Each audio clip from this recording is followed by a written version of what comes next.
तो hello and welcome प्यारे बच्चों, स्वागत है आप सभी का सिमिलैरिटी के अपने एक नए लेक्चर के अंदर। और आज के इस लेक्चर में हम पढ़ने वाले हैं क्वेश्चन नंबर 17 के आगे के क्वेश्चन सॉल्व करने वाले हैं। ठीक है, जैसा कि आप लोग जानते हैं उसके पहले लेक्चर में हमने आपको क्वेश्चन नंबर 16 तक के क्वेश्चन सॉल्व करा दिए थे और 17 और 18 क्वेश्चन जो है वो रह गया था। तो उसको हम आज के अपने इस लेक्चर में कवर करने की कोशिश करेंगे और लेक्चर को ज़्यादा लेंथी ना रखते हुए आधे घंटे का ही लेक्चर हम बनाएंगे और जिसके अंदर हम देखते हैं कितने क्वेश्चन सॉल्व हो जाएंगे, उसको कंप्लीट करेंगे। ठीक है, तो चलिए स्टार्ट करते हैं अपना आज का लेक्चर। इसमें हम लोग क्वेश्चन नंबर 17 से स्टार्ट करेंगे। तो देखो, अब हमारे पास जो क्वेश्चन नंबर 17 है वो क्या है। ठीक है, क्वेश्चन नंबर 16 तक के अगर आप लेक्चर देख चुके हो तो अच्छी बात है, और अगर नहीं देखा है तो पहले आप उसको देख लो, फिर आगे वाला लेक्चर आप लोग देखना।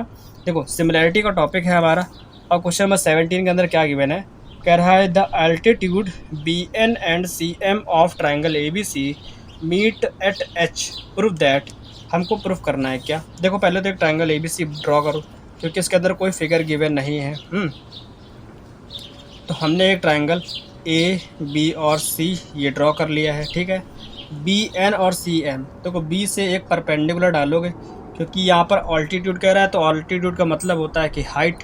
तो B से एक लाइन खींचोगे परपेंडिकुलर AC पर, ये मिलेगा यहाँ पर पॉइंट N, है ना। तो BN हो गया, ये इस पर परपेंडिकुलर हो जाएगा। C से एक खींचो परपेंडिकुलर, यहाँ पर पॉइंट M रखोगे तो ये हो गया CM, क्योंकि ये अल्टीट्यूड है तो अल्टीट्यूड हमेशा क्या होता है 90 डिग्री पर ही होगा।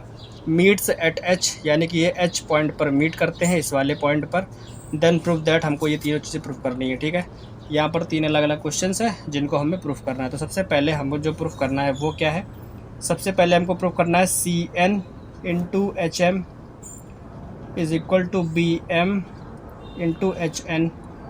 ठीक है, देखो CN कहाँ पर है, CN हमको मिला है ये, नहीं सॉरी, CN ये है, CN और HM, CN ये है, HM ये है, ये वाले साइड। ठीक, इज इक्वल BM और HN, तो BM ये है और HN ये है, यानी कि ये पूरा जो M बन रहा है हमको ये देखना है। तो हमें इस वाले ट्रायंगल और इस वाले ट्रायंगल को अगर सिमिलर प्रूव कर दिया तो हम बोल सकते हैं कि हाँ ये दोनों ट्रायंगल सिमिलर है और हमारा ये आराम से आ सकता है। ठीक है, तो यहाँ पर देखो, हम सॉल्यूशन जब करेंगे पहले वाले क्वेश्चन का, तो सॉल्यूशन के अंदर क्या करेंगे, लिखेंगे क्या कि जो एंगल HM और B है, ठीक है, एंगल HM और B है वो इक्वल होगा किसके, HNC के। ठीक है, HN और C के, क्यों, क्योंकि यहाँ लिखोगे ईच 90 डिग्री। ठीक है, और ये बताने की ज़रूरत नहीं है कि ये 90 क्यों है, क्यों, क्योंकि CM और BN जो है वो क्या है, वो ऑल्टीट्यूड है। ऑल्टीट्यूड जो होता है वो हमेशा 90 डिग्री पर ही होता है। ठीक है, तो यहाँ पर ये दोनों एंगल इक्वल हो क्योंकि दोनों ही 90 हैं, और ये वाला जो एंगल है वो इस वाले के इक्वल है क्योंकि ये वर्टिकली अपोजिट एंगल्स हैं। तो यहाँ लिखोगे BHM, एंगल BHM इक्वल हो जाएगा CHN के, किसके, CHN के। ये क्यों है, क्योंकि ये वर्टिकली अपोजिट एंगल्स हैं। ठीक है, तो वर्टिकली अपोजिट एंगल्स हैं, इस वजह से ये दोनों एंगल क्या हो गए, इक्वल हो गए। अब ये दोनों एंगल इक्वल हो गए तो हम इसको बोल सकते हैं कि दोनों ट्रायंगल क्या है, सिमिलर हैं। कौन कौन से ट्रायंगल, देखो दोनों का H इक्वल है और इसका M और उसका N इक्वल है। ठीक है, तो हम इस वाले ट्रायंगल का नाम लिखेंगे triangle BHM। BHM is similar to the triangle CHN। CHN ये हमने किस तरीके से लिखा, देखो इसका H और इसका H इक्वल था, इसका M इसके N के इक्वल था, M और N के इक्वल था, तो हमने लिख दिया BHM is similar to the CHN के है। क्यों है सिमिलर, by double A rule of similarity, क्योंकि दोनों के दो एंगल्स इक्वल हैं। तो double A rule of similarity की हेल्प से हम इसको सिमिलर बोल सकते हैं। और अब हम क्या करेंगे, इसकी साइड्स का रेशो लिखेंगे। ठीक है, सो इनकी साइड्स का रेशो क्या हो जाएगा, BH लिख दो या फिर HB लिख दो। ठीक है, तो BH upon CH is equal to HM upon HN is equal to BM upon CN। ठीक है, BM अपॉन CN ये हो जाएगा इक्वेशन फर्स्ट मान लो, क्योंकि हमको ये आगे काम आएगा भी, है ना। अब यहाँ पर देखो पूछा क्या है, CN HM BM HN, CM HM BM HN, यानी कि हम इन दोनों को अगर इक्वल प्रूफ करते तो हमारा आ जाएगा ये। ठीक है, तो हम यहाँ क्या करेंगे, लिखेंगे HM upon HN is equal to BM upon CN। ठीक है, अब सी एन को भेजना एच एम के साथ में है, तो C M into H N, sorry C N into H M is equal to ये इधर आ जाएगा, तो B M into H N ये हो गया, क्योंकि हमने इन दोनों को इक्वल रखा और इसको इधर मल्टीप्लाई करा दे, तो ये हमारा आ गया।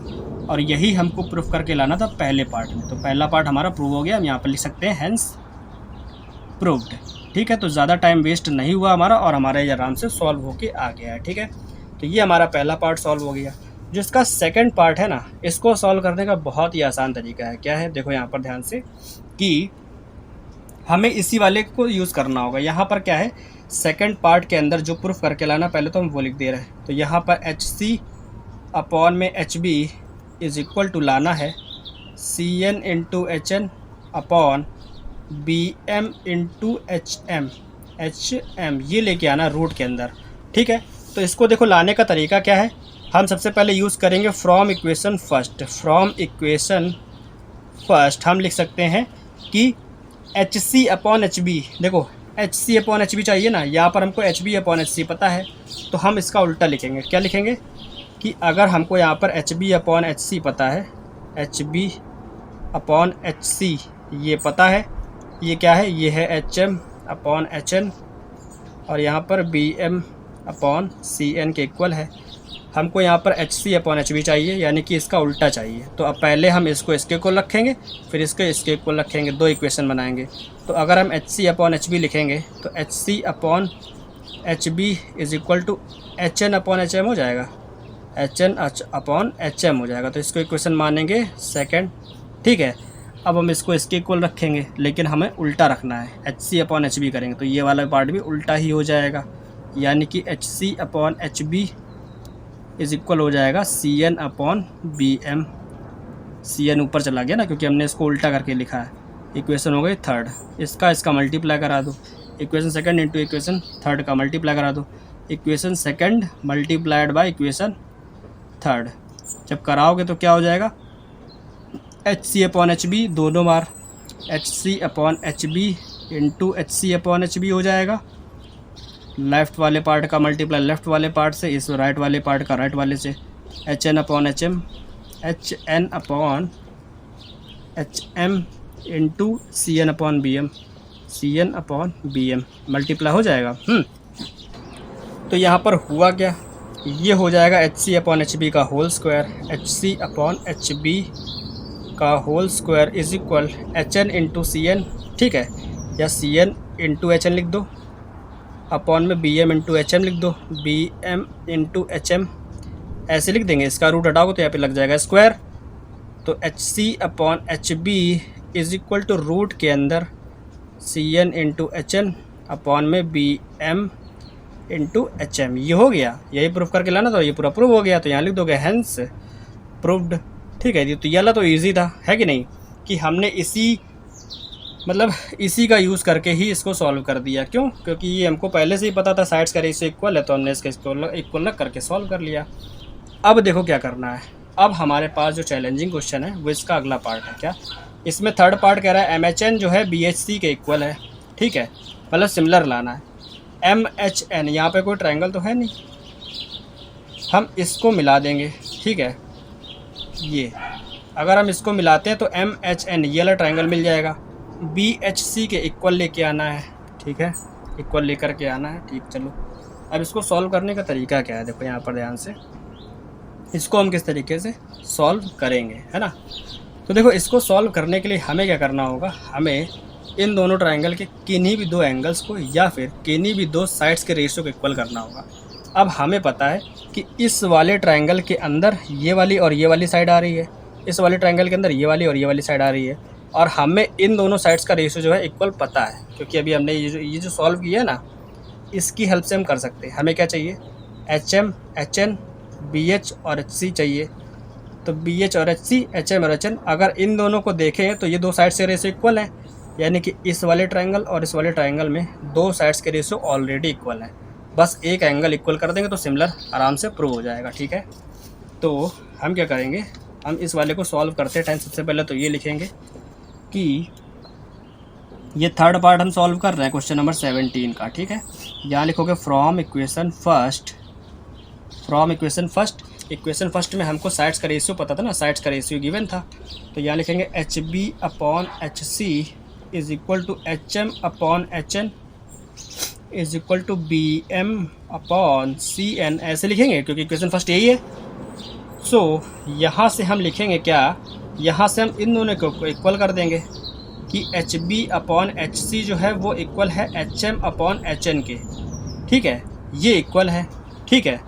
क्यों यहाँ पर लिखेंगे, क्योंकि ट्रायंगल कौन कौन से सिमिलर हुए थे, कौन कौन से ट्रायंगल सिमिलर होते हैं स्टार्टिंग में, ये वाले, ये हमने किसकी हेल्प से लिखा, क्योंकि बी एच एम जो है वो सिमिलर है सी एच एन के, ठीक है, इस वजह से हमने दो साइड्स के रेशियो इक्वल लिख दिए।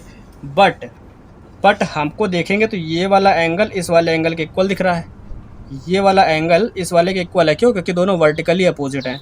तो एम एच एन कौन कौन सा angle, angle M H N वो क्या है, इक्वल है किसके, बी एच सी के, क्यों, क्योंकि ये वाला और ये वाला वर्टिकली अपोजिट है, तो बी एच सी के इक्वल है। क्यों इक्वल है, क्योंकि वर्टिकली अपोजिट एंगल से, इस वजह से ये इक्वल है, ठीक है। तो दो साइड्स के रेशियो इक्वल है और एक एंगल इक्वल हो गया, तो by S A S rule of similarity ये ट्रायंगल क्या हो जाएंगे, सिमिलर हो जाएंगे। सो कौन कौन सा triangle, triangle M H N, ठीक है, जो इसमें कहा गया था एम एच एन जो है वो बी एच सी के क्या होगा, सिमिलर हो गया। ट्रायंगल एम एच एन जो है वो ट्रायंगल बी एच सी के सिमिलर हो गया by S A S rule of similarity, rule of similarity, ठीक है। इस रूल के अकॉर्डिंग ये क्या हो गया, दोनों ट्रायंगल सिमिलर हो गए, क्योंकि दो साइड्स के रेशियो इक्वल है इन दोनों में और एक एंगल भी इक्वल है, तो दो साइड्स के रेशियो और एक एंगल इक्वल है, देन हम बोल सकते हैं कि ये ट्रायंगल जो है वो आपस में क्या है, सिमिलर है। और यहाँ आप लिख दोगे हैंस प्रूव्ड, ठीक है, ये आप लिख सकते हो आराम से, ठीक है। तो ये था हमारे पास क्वेश्चन नंबर 17 का पूरा सोल्यूशन जो मैंने बताया है। क्वेश्चन नंबर 17 हमारा पूरा सॉल्व हो गया है, ठीक। अब हम आते हैं क्वेश्चन नंबर 18 के ऊपर, ठीक है। थोड़े लेंदी क्वेश्चंस हैं, कोई बात नहीं, हम आपको इसको सोल्यूशन देंगे और आपको समझाएंगे अच्छे से, ठीक है। सबसे पहले तो आप क्वेश्चन नंबर 18 के अंदर देखोगे तो यहाँ पर दो फिगर आपको दिए गए हैं जिन पर रिलेटेड हमें यहाँ पर क्वेश्चन दिए गए हैं, ठीक है। तो क्वेश्चन नंबर 18 के अंदर जो दोनों फिगर हमें गिवन है उनको सबसे पहले हम ड्रॉ करेंगे, ठीक है, क्योंकि बुक में तो पेन चला नहीं सकते हैं, इसलिए हम क्या करेंगे, इनको यहाँ पर अलग से ड्रॉ कर लेंगे, ठीक है। और आप लोगों को एक चीज़ पता होगी कि यहाँ पर देखो, यहाँ पर ट्रायंगल ये ए बी और सी है और सी एम यहाँ पर मीडियन है, ठीक है। मीडियन का मतलब क्या है कि वो इस वाली साइड के मिड पॉइंट से मिलती है, ठीक है, तो ये क्लियर है। इसके बाद यहाँ पर दूसरा ट्रायंगल है, इसका नाम है पी क्यू आर, ठीक है, पी क्यू एंड आर, और यहाँ पर आर एन जो है वो मीडियन है, ठीक है। मीडियन का मतलब है कि ये पी क्यू का मिड पॉइंट है और ये एम ए बी का मिड पॉइंट है, ठीक है। कहा गया है एडजॉइनिंग फिगर सी एम और आर एन रिस्पेक्टिवली क्या है, मीडियन है इस P Q A B C और पी क्यू आर ट्राइंगल के। ए बी सी का जो सी एम है वो क्या है, मीडियन है, और पी क्यू आर में जो आर एन है ये मीडियन है, ठीक है। तो इसकी हेल्प से हमको बताना है, और हमको गिवन है कि ए बी सी जो है वो पी क्यू आर के सिमिलर भी है, यानी कि जो बड़ा वाला ट्रायंगल ए बी सी है इस बड़े वाले ट्रायंगल पी क्यू आर के सिमिलर है, ठीक है। तो इसकी हेल्प से सबसे पहले तो हम एक चीज़ जो हमको अभी तक गिवन है उसकी हेल्प से हम जो जो निकाल सकते हैं वो हम यहाँ पर लिख लेंगे, है ना। तो देखो, सबसे पहले तो गिवन है triangle A B C is similar to the triangle P Q R, ठीक है। अगर ये गिवन है सो इसके जो करस्पॉन्डिंग एंगल्स है वो भी इक्वल होंगे और साइड्स का रेशियो भी इक्वल होगा, यानी कि एंगल ए, ठीक है, it means angle A angle P के इक्वल होगा, एंगल बी एंगल क्यू के इक्वल होगा, एंगल सी एंगल आर के इक्वल होगा, ठीक है, ये होगा। और एंड इनके साइड्स का रेशियो इक्वल होगा, A B upon P Q, A B upon P Q equal होगा B C upon Q R के, B C upon Q R के, और A C upon P R के भी इक्वल होगा, A C upon P R के भी equal होगा। इसको इक्वेशन फर्स्ट मान लेंगे, सॉरी फर्स्ट नहीं, इसको फर्स्ट, इसको सेकंड, इसको थर्ड, क्योंकि हमको जहाँ पर भी जिसकी ज़रूरत पड़ेगी वहाँ पर उसको अप्लाई करेंगे, इसलिए हम सबको अलग अलग इक्वेशन मानेंगे। तो ये तीन हो गए तो इसको हम फोर्थ मानेंगे, इक्वेशन फोर्थ है, ये क्या है, इक्वेशन फोर्थ है, ठीक है। इतना हो गया। अब देखो इसके बाद क्या करेंगे, इसके बाद हमें एक और हिंट गिवन है कहा गया है कि CM जो है वो इसका क्या है, इस वाले ट्रायंगल का मीडियन है और RN इस वाले ट्रायंगल का मीडियन है। तो जिस साइड का ये मिड पॉइंट है उस साइड से हमको क्या क्या मिल सकता है। देखो यहाँ पर ये बड़ी वाली साइड AB है, क्योंकि CM क्या है, इसका मिड पॉइंट है, जो M है AB का मिड पॉइंट है। ठीक है, तो यहाँ पर हम क्लिक करेंगे क्या कि ट्रायंगल ABC में, ठीक है, in triangle ABC CM is median, CM क्या है, मीडियन है। तो जो M है वो AB का मिड पॉइंट है, M is the mid point of AB, M is the mid point of AB। अगर ये मिड पॉइंट है तो AM MB के इक्वल हो जाएगा, क्योंकि ये इसका मिड पॉइंट है, यानी कि ये इसके बराबर हो गया, AM is equal to MB हो गया। इसकी हेल्प से हम लिख सकते हैं AM is equal to MB हो गया, है ना। और AB जो है वो इसको और इसको मिला के बना है, क्योंकि ये इसके इक्वल है, तो AB is equal to 2AM लिख सकते हैं, क्योंकि यहाँ पे भी AM यहाँ पे भी AM, ठीक है। या फिर MB लिख सकते हैं ना। तो हम यहाँ से लिख पाएंगे कि यहाँ से हम लिख सकते हैं क्या कि AB is equal to 2AM लिख देंगे जहाँ पे हमको ज़रूरत पड़ेगी AM की, और इसी के इक्वल में 2MB लिख देंगे जहाँ पे हमको ज़रूरत पड़ेगी MB की। ठीक है, AB को हम दो तरीके से लिख सकते हैं, 2AM लिख सकते हैं या फिर 2MB लिख सकते हैं। ठीक है, क्योंकि ये दोनों पार्ट आपस में क्या इक्वल है। तो इसकी हेल्प से हम ये लिख पाएंगे, ये हमारा इक्वेशन 5 हो गई। और यहाँ पर जो चीज़ यहाँ करी है वही चीज़ यहाँ पे भी करेंगे, क्योंकि ये N जो है इसका मिड पॉइंट है PQ का, तो ये वाला पार्ट इसके इक्वल हो जाएगा। ठीक है, तो हम PQ is equal to 2PN लिख सकते हैं, क्यों, क्योंकि ये वाला इसके इक्वल है। तो PN PQ के अंदर कितने PN आ रहे हैं, 2, 1 और ये। ठीक है, या फिर ये बोल सकते हैं PQ के अंदर QN कितने आ रहे हैं, तो QN 1 और ये 2। ठीक है, तो हम यहाँ पर लिख देंगे सिमिलरली, इसी की हेल्प से सिमिलरली इन ट्रायंगल PQR, ठीक है, इन ट्रायंगल PQR जो RN है वो क्या है, मीडियन है। तो यहाँ लिख देंगे RN इज़ मीडियन और N is the mid point of, N किसका मिड पॉइंट है, PQ का। ठीक है, तो N is the mid point of PQ। So इसके हेल्प से हम बता सकते हैं कि PN is equal to QN होगा, है ना। दिख रहा है ना वो तो साफ साफ आप लोगों को। तो यहाँ पर लिख देंगे PN is equal to QN की होगा। इसकी हेल्प से हम लिख पाएंगे कि जो PQ है, PQ को यानी कि इस पूरी साइड को हम लिख सकते हैं 2PN, क्योंकि इसके अंदर 2 PN आ रहा है और 2 QN भी आ रहा है। ठीक है, तो हम PQ इज़ इक्वल टू लिखेंगे 2PN या फिर 2QN, ऐसे लिखेंगे। ये इक्वेशन 6 हो गई। ठीक है, ये 5th, ये 6। अब इन सभी का यूज़ हमको होगा किसके अंदर, इसके जो क्वेश्चन है उसको सॉल्व करने के अंदर। ठीक है, इसके अंदर हमको 3 चीज़ें सॉल्व करनी है। क्या क्या, देखो यहाँ पर AMC सिमिलर लाना है PNR के। AMC ये वाला ट्रायंगल है, PNR ये वाला ट्रायंगल है। ठीक है, ट्रायंगल AMC ये वाला, PNR ये वाला, ठीक है, ये लाना है। तो सबसे पहला प्रूवमेंट तो यही है। पहले वाले को सॉल्व करोगे जब, तब क्या लिखोगे, सबसे पहले तो हमें एक चीज़ पता है यहाँ से कि इस वाले और इस वाले ट्रायंगल को ध्यान से देखोगे तो एंगल A जो है वो P के इक्वल है। इसकी हेल्प से लिखेंगे फ्रॉम इक्वेशन फर्स्ट, इसका जो एंगल A है वो P के इक्वल है, जाहिर सी बात है। ठीक है, तो हम यहाँ लिखेंगे कि angle A is equal to the angle P, यहाँ लिखोगे फ्रॉम इक्वेशन फर्स्ट। और हमको कुछ भी बताने की ज़रूरत नहीं है, क्योंकि हमने सब कुछ पहले ही मेंशन कर दिया ना। तो हम यहाँ लिख सकते हैं कि इक्वेशन फर्स्ट की हेल्प से हमने ये लिखा कि एक P के इक्वल है, इस वाले ट्रायंगल का ये वाला एंगल, इस वाले ट्रायंगल के इस वाले एंगल के इक्वल है। अब इसके अलावा तो कोई एंगल इक्वल है नहीं, तो हम देखेंगे साइड्स का रेशियो, क्योंकि साइड्स का रेशियो ये है। यहाँ लिखेंगे फ्रॉम इक्वेशन फोर्थ, यहाँ क्या लिखेंगे AB PQ, इसके अंदर AB है, क्योंकि इस वाले ट्रायंगल में AMC के अंदर हमको इतना चाहिए और हमें इतना पता है। ठीक है, तो AB और AC, देखो इस वाले ट्रायंगल में AC साइड है ना, तो AC मिल गया, AB मिल गया, तो हम इसको इसके इक्वल करेंगे। फ्रॉम फोर्थ लिखेंगे AB upon PQ is equal to AC upon PR। अब आप लोग को पता है अगर हमको AM चाहिए तो AB के अंदर कितने AM है, 2 AM है, क्योंकि हमने यहाँ पे बताया हुआ है, ये देखो इक्वेशन 5 के अंदर। ठीक है, तो यहाँ लिखोगे क्योंकि AB के अंदर 2 AM है, ये लिख देंगे। और PQ की जगह PQ के अंदर कितने PN है, तो PQ के अंदर 2 है, तो PQ के अंदर PQ is equal to 2 PN है, तो यहाँ मेंशन कर देंगे।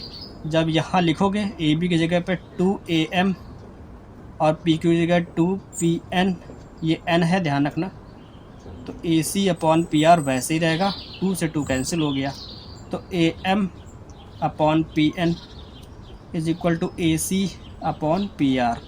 अब AM अपॉन AC करना होगा तो हम इस AC को इसके नीचे लाएं, PN को उधर भेज देंगे, ठीक है। तो इसको चाहो तो ऐसे ही लिख लो, क्योंकि इसके इस वाले साइड का रेशियो इसके इस वाले साइड के रेशियो के इक्वल है, ठीक है, और AC और PR का रेशियो इक्वल है ना। तो यहाँ से हम बता सकते हैं, इसको इसके नीचे ना लाओ, इसको ऐसे ही रहने दो, ठीक है। तो इसकी हेल्प से हम ये बता पाएंगे कि इसकी एक साइड मतलब इसकी दो साइड का रेशियो इसकी दो साइड के रेशियो के इक्वल हो गया और एक एंगल भी इक्वल है, ठीक है।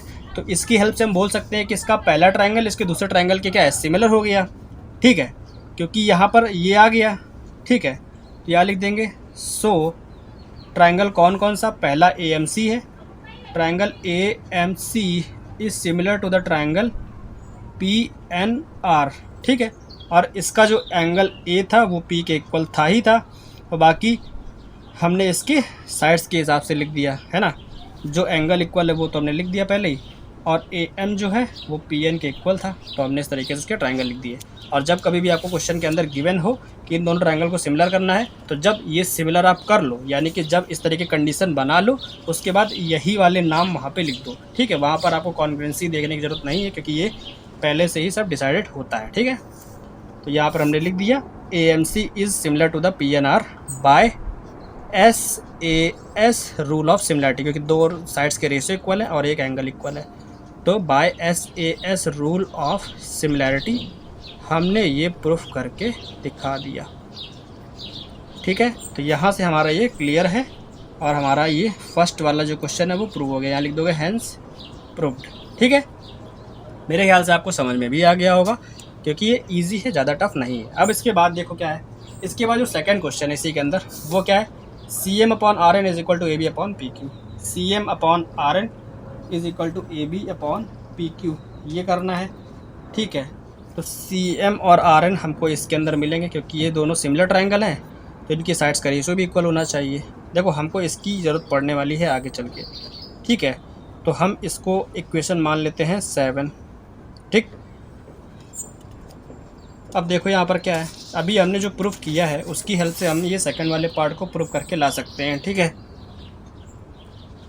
तो देखो सेकंड पार्ट को सॉल्व करते टाइम जब सेकंड पार्ट हम लिखेंगे तो यहाँ लिखेंगे क्योंकि ये वाले triangle AMC is similar to the triangle PNR के है, इसलिए इनकी साइड्स का रेशियो भी इक्वल होगा, यानी कि AM upon PN is equal to MC upon NR is equal to AC upon PR के होगा, ठीक है। अलग अलग इक्वेशन मानते चलो, क्योंकि कभी भी किसी की ज़रूरत पड़ सकती है, ठीक है।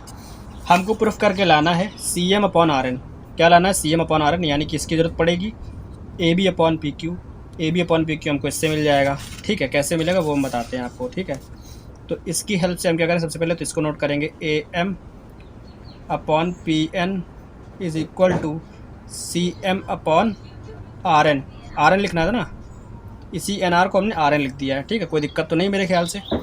AM का जो वैल्यू है, अगर आप यहाँ से देखो फिफ्थ इक्वेशन से अगर AM का वैल्यू निकालोगे, क्योंकि AB is equal to 2AM है, तो AM is equal to AB by 2 हो जाएगा, ठीक है। हो जाएगा नहीं हो जाएगा, तो यहाँ पे लिखोगे अब कि AM is equal to AB by 2 हो जाएगा, ठीक है। कहाँ से, फ्रॉम इक्वेशन फिफ्थ एंड, और PN का वैल्यू कहाँ से निकालोगे, PN का वैल्यू निकालोगे इक्वेशन 6 से, क्योंकि इसी के अंदर हमने बताया था कि PQ is equal to 2PN है, तो PN का वैल्यू PQ बाई 2 हो जाएगा, ठीक है। तो यहाँ लिख दोगे PN is equal to PQ by 2, ये कहाँ से निकाला, फ्रॉम 6, ठीक है। यहाँ पे पुट कर दो, जब यहाँ पुट करोगे तो AM की जगह पे लिखोगे AB बाई 2 अपॉन PN की जगह लिखोगे PQ बाय 2, यहाँ पर हो गया CM अपॉन RN, ठीक है। ज़्यादा कुछ तो किया नहीं, ये ट्रायंगल सिमिलर थे तो इनकी साइड्स का रेशियो लिखा यहाँ पर, बस साइड्स का रेशियो लिखने के बाद इक्वेशन फिफ्थ से इसका वैल्यू निकाला, इक्वेशन 6 से इसका वैल्यू निकाला, यहाँ पुट कर दिया, इस 2 से ये 2 कैंसिल हो जाएगा, तो यहाँ पर CM अपॉन RN है, CM upon RN is equal AB upon PQ, AB upon P Q, और मेरे ख्याल से यही प्रूव करके लाना। देखो ये C M upon R N is equal to A B upon P Q simple तरीके से सॉल्व होके आ गया है। ठीक है, मेरे ख्याल से कोई भी दिक्कत नहीं होगी आप लोगों को, है ना। तो यहाँ पर आप लिख सकते हो हैंस प्रूव्ड पूरा पूरा। ठीक है, तो सेकंड पार्ट सॉल्व हो गया। देखो थर्ड पार्ट के अंदर जो है क्या गिवन है, थर्ड पार्ट के अंदर हमको गिवन है C M B, triangle C M B is similar to the triangle R N Q के लाना है। सी एम बी का मतलब ये वाला ट्राइंगल, इसका लेकर सिमिलर लाना। अब देखो यहाँ पर क्या है कि ट्राइंगल सी एम बी ये वाला है और आर एन क्यू ये वाला है, आर एन क्यू ये वाला है, तो इसको इसके सिमिलर लेकर के आना है। तो इसको सिमिलर लाने के लिए हमारे पास तो एक हिंट है कि ये वाला एंगल इस वाले एंगल के इक्वल है फ्रॉम इक्वेशन सेकंड इक्वेशन ये लिख सकते हैं, बिल्कुल लिख सकते हैं। ठीक है, तो यहाँ पर लिख दो कि एंगल बी एंगल क्यू के इक्वल है फ्रॉम इक्वेशन सेकंड। ठीक है, यहाँ पे हमने ये लिख दिया। और इसके बाद देखो इसकी साइड्स का अगर रेशियो मिल जाए इक्वल, किन्हीं दो साइड्स का रेशियो इक्वल मिल जाएगा तो हम सॉल्व कर पाएंगे। तो इक्वेशन 4 की हेल्प से हम क्या कर सकते हैं, देखो हमको इसमें और इसमें एक रिलेशन मिलेगा, क्या, ए बी और बी सी में, A B B C P Q Q R, P Q और क्यू आर में एक रिलेशन मिल जाएगा। तो हम फ्रॉम इक्वेशन 4 से इसको इसके इक्वल अगर लिखते हैं, ठीक है, यानी कि A B upon P Q is equal to B C upon Q R, ऐसा लिखते हैं। ये कहाँ से लिखा हमने, फ्रॉम इक्वेशन 4। ठीक है, हम यहाँ पर ये लिख लिए। ठीक, इसकी हेल्प से क्या होगा कि हमें एक चीज़ पता है कि अगर हम इस वाले ट्रायंगल की बात कर रहे हैं, इस वाले की, ठीक है, तो हमें पता है कि A B is equal to 2BM है। ठीक है ना, यहाँ देखो यहाँ लिखा है A B is equal to 2MB है ना। और इस वाले ट्रायंगल की बात करें तो P Q is equal to 2QN है, ये भी तो है, यहाँ देखो लिखा है ना P Q is equal to 2QN, तो हमको इसी वाले ट्रायंगल की साइड मिल जाएगी। तो ए बी की जगह हम लिखेंगे, ए बी की जगह क्या लिखेंगे, यहाँ से 2MB लिखेंगे। ठीक है, और पी क्यू की जगह लिखेंगे 2QN, लिखेंगे 2QN is equal to BC upon QR। अब हमने कहाँ से लिखा, तो फ्रॉम फिफ्थ, इक्वेशन 5 से हमने क्या लिखा था, ए बी की जगह पे 2MB लिखा था। और 6 से हमने क्या लिखा था, 6 से हमने लिखा था P Q is equal to 2QN, ये लिखा था। ठीक है, यहाँ पुट कर दिया, इससे इसको कैंसिल कर दिया, MB upon QN is equal to the BC upon QR। ठीक है, दोनों ट्राइंगल्स की दो साइड्स के रेशियो इक्वल हो गए, है ना। कैसे, देखो यहाँ पर MB किस वाले ट्राइंगल की साइड है, इसकी, और BC किसकी है, इसकी। ठीक है, तो MB का जो रेशियो है वो QN के साथ है। इस ट्रायंगल की बात करनी ना, MB और QN का जो रेशियो है वो BC और QR के रेशियो के इक्वल आ रहा। तो दो साइड्स के रेशियो इक्वल है और एक एंगल इक्वल है। तो इसको अगर हम देखें तो SAS प्रॉपर्टी की हेल्प से ये ट्रायंगल सिमिलर प्रूफ हो गया, क्योंकि हमने दो साइड्स के रेशियो इक्वल कर दिए और एक एंगल इक्वल हो गया। तो हम यहाँ लिख सकते हैं फाइनली कि ट्रायंगल CMB जो है वो सिमिलर है ट्रायंगल RNQ के, या लिखोगे by SAS rule of similarity. ठीक है, रूल ऑफ सिमिलैरिटी। ठीक है, तो यहाँ लिख देंगे by SAS rule of similarity. ठीक है, तो ये हमारा यहाँ पे क्या हो गया, प्रूव हो गया। यहाँ पे लिख सकते हो हैंस प्रूव्ड। ठीक है, और मेरे ख्याल से क्वेश्चन भले ही समझाने में टाइम लगा हो, लेकिन आपको समझने में और इसको सॉल्व करने में टाइम नहीं लगेगा। ठीक है, आप लोगों का करना है साइड्स के रेशियो को अच्छे से यूज़ करना है। कभी भी दो ट्रायंगल सिमिलर गिवन हो तो उसके अंदर हम इतनी चीज़ों को यूज़ में ले सकते हैं। जैसे इस वाले क्वेश्चन को सॉल्व करने के लिए हमें स्टार्टिंग में ही बता दिया था कि ये दोनों ट्रायंगल सिमिलर है तो सारे एंगल्स इक्वल होंगे और तीनों साइड्स के रेशियो भी इक्वल होंगे। हम ऐसा लिख सकते हैं, बिल्कुल लिखा हमने। ठीक है, अब ऐसा करने से देखो इसका जो एंगल C है वो R के इक्वल है कि नहीं, इसको हम यूज़ नहीं कर सकते। क्यों, क्योंकि इसका जो एंगल C है वो दो पार्ट में डिवाइडेड है। CM इसी के बीच से गया तो हमने इस वाले को यूज़ नहीं किया, लेकिन लिख लिया, उससे कोई दिक्कत नहीं है। ठीक है, हमने इसको यूज़ किया, इस साइड्स के रेशियो को यूज़ करके तीनों पार्ट सॉल्व किए। पहला पार्ट हमारे पास ये है, एक एंगल और दो साइड का रेशियो इक्वल किया तो सिमिलर होगा ट्रायंगल। थर्ड वाले में भी एक एंगल इक्वल किया, दो साइड्स के रेशियो इक्वल किए तो दोनों ट्रायंगल सिमिलर हो गए। और जिसका सेकंड पार्ट था, है ना, इसका जो सेकंड पार्ट था वो हमारे पास यहाँ पर है।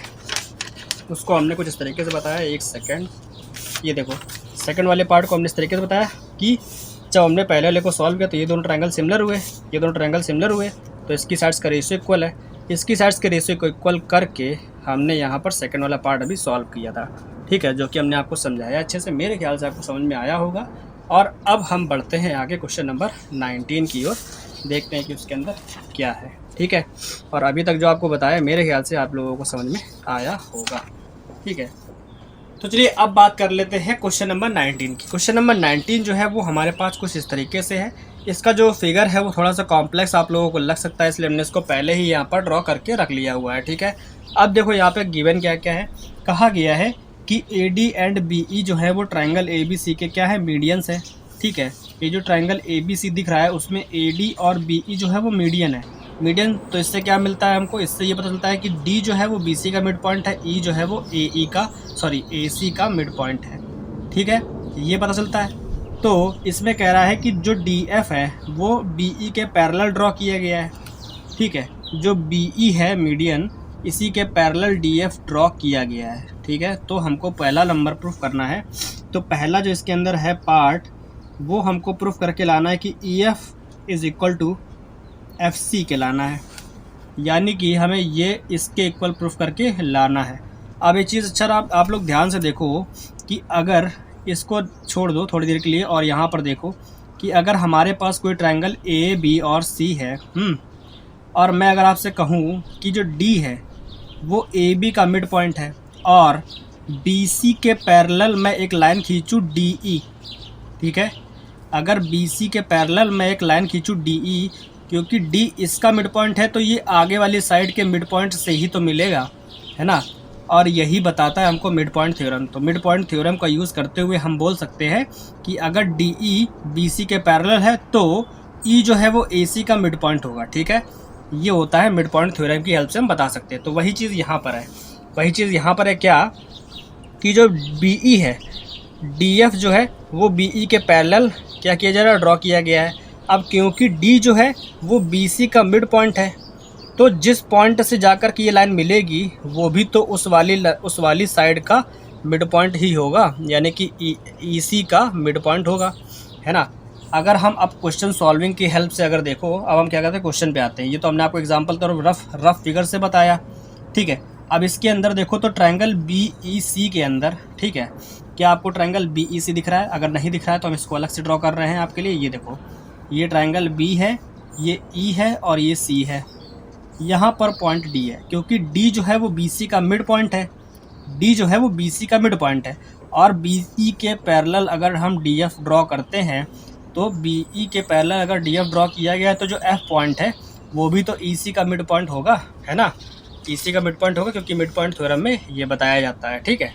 ये किसकी हेल्प से हम बोल सकते हैं कि जो F है वो EC का मिड पॉइंट है, ये किसकी हेल्प से बोल सकते हैं, bye the converse of mid point theorem, ठीक है। बेसिक प्रोपोर्शनैलिटी थ्योरम में भी बताया जाता है, लेकिन वो अभी हमारे सिलेबस के अभी हमने उसके बारे में नहीं पढ़ा है, वो हमारी अगली एक्सरसाइज का पार्ट है, ठीक है। तो हम यहाँ पर क्या लिख सकते हैं, देखो जब फर्स्ट वाले क्वेश्चन का सोल्यूशन हम लिखेंगे तो उसके अंदर हमें लिखना क्या होगा, हमें लिखना होगा, क्योंकि यहाँ पर क्या है कि D is the mid point of BC, ठीक है। D जो है वो BC का मिड पॉइंट है एंड DF जो है वो BE के पैरेलल है and DF is parallel to BE। इस वजह से by the converse of mid point theorem,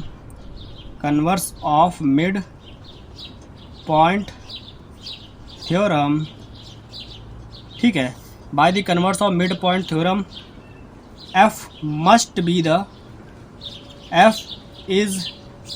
जो F पॉइंट है must be the mid point of EC, ठीक है। F is must be the mid point of EC, ठीक है।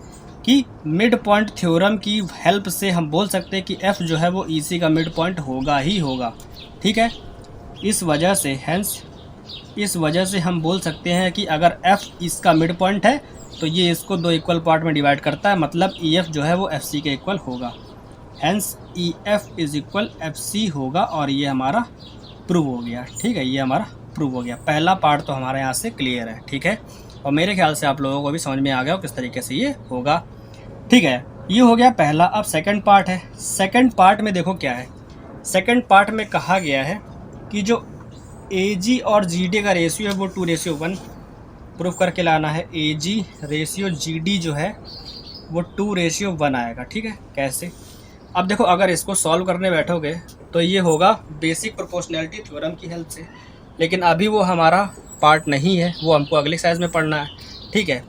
तो जो AG और GD दिख रहा है, क्योंकि AD जो है वो मीडियन है और BE जो है वो भी मीडियन है, तो जब कभी भी कोई भी 2 मीडियन या 3 मीडियन आपस में इंटरसेक्ट करते हैं तो वो क्या होते हैं, उस ट्रायंगल के सेंट्रॉइड पर एक दूसरे को इंटरसेक्ट करते हैं, ठीक है।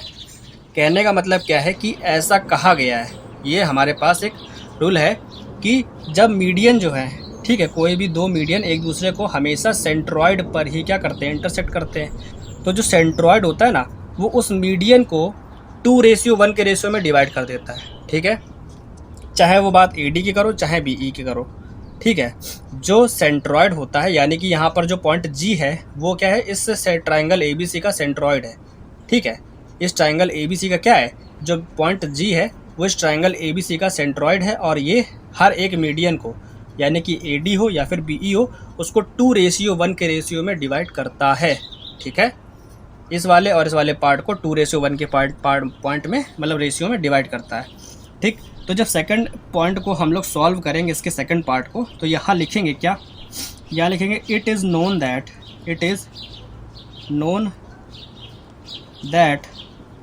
द मीडियंस, ठीक है, the medians of a triangle intersect at the point, कहाँ पर इंटरसेक्ट करती है, एट द सेंट्रॉइड, है ना। तो यहाँ पर जो हमने क्या लिखा, it is known that the medians of a triangle intersect at the centroid, ठीक है। जो मीडियंस होती है वो हमेशा क्या होती है, सेंट्रॉइड पर ही इंटरसेक्ट करती हैं, ठीक है। और जो सेंट्रॉइड पॉइंट होता है, यानी कि जो सेंट्रॉइड होता है वो क्या करता है, तो यहाँ लिखेंगे विच डिवाइड्स ईच मीडियन, यानी कि हर एक मीडियन को ये क्या करता है, किस रेशियो में डिवाइड करता है, इन द रेशियो 2:1, ठीक है। तो यहाँ पे हमने क्या बताया आपको, it is known that the median of a triangle intersect at the centroid which divides each median in the ratio 2:1, ठीक है। इसकी हेल्प से हम बोल सकते हैं कि hence G is the centroid, क्योंकि यहाँ पर जो G है वही सेंट्रॉइड होगा। G is the centroid of triangle ABC। सो अब क्या होगा कि जो G है वो किसको डिवाइड करेगा, AD मीडियन को। भाई पूछा तो AD की इसी के बारे में है ना, कि AD को ही तो डिवाइड कर रहा है, AG और GD। AG और GD जो है वो AD का पार्ट है ना, तो हम बात AD वाले मीडियन की करेंगे, ठीक है। सो हम यहाँ लिखेंगे, सो G divides the median AD in the ratio 2:1, ठीक है, इन द रेशियो 2:1। हेंस, तो अब हम यहाँ लिख सकते हैं हेंस कि जो AD किसको डिवाइड करेगा, AG और GD को, ठीक है। हेंस AG और GD का जो रेशियो है वो 2:1 होगा, और ये हमारा यहाँ से प्रूव हो गया, ठीक है। इस तरीके से ये वाला क्वेश्चन होगा, है ना। तो ये हमने आपको बताया है। हो सकता है कि कोई अगर आपको टीचर दूसरा पढ़ा रहा हो और वो आपको BPT की हेल्प से बता रहा हो, तो कोई गलत बात नहीं है, ठीक है। बस BPT जो है, अगर उन्होंने आपको पहले पढ़ा रखा है तो BPT की हेल्प से इसको बताया जा सकता है, लेकिन अभी हमारे इस वाले एक्सरसाइज में BPT का कोई यूज़ नहीं था, क्योंकि इसमें BPT को यूज़ करने के लिए कहा भी नहीं गया था, ठीक है। तो हमने इसको BPT की हेल्प से नहीं किया, बल्कि सेंट्रॉइड वाले कॉन्सेप्ट की हेल्प से किया है। तो मेरे ख्याल से आप लोग को ये समझ में आया होगा। सेंट्रॉइड आप लोग जानते हो, सेंट्रॉइड क्या होता है, ठीक है। तो सेंट्रॉइड वाले कॉन्सेप्ट से हमने आपको ये वाला पार्ट सॉल्व करके बताया है, और छोटा है, बस आपको ये वाला कॉन्सेप्ट याद रखना है कि कभी भी कोई भी 2 मीडियन अगर एक दूसरे को इंटरसेक्ट करते हैं तो वो हमेशा उस ट्रायंगल का सेंट्रॉइड होगा, और जो सेंट्रॉइड होता है वो उस मीडियन को 2:1 के रेशियो में डिवाइड करता है। जैसे AG और GD को 2:1 में डिवाइड किया, वैसे ही BG और GE को भी 2:1 में डिवाइड करेगा। ठीक है, तो ये था हमारे पास क्वेश्चन नंबर 90, जिसको हमने आपको इस तरीके से बताया है। अगर आप लोगों को समझ में आया तो वीडियो को लाइक करो, अपने दोस्तों के साथ में शेयर भी करो।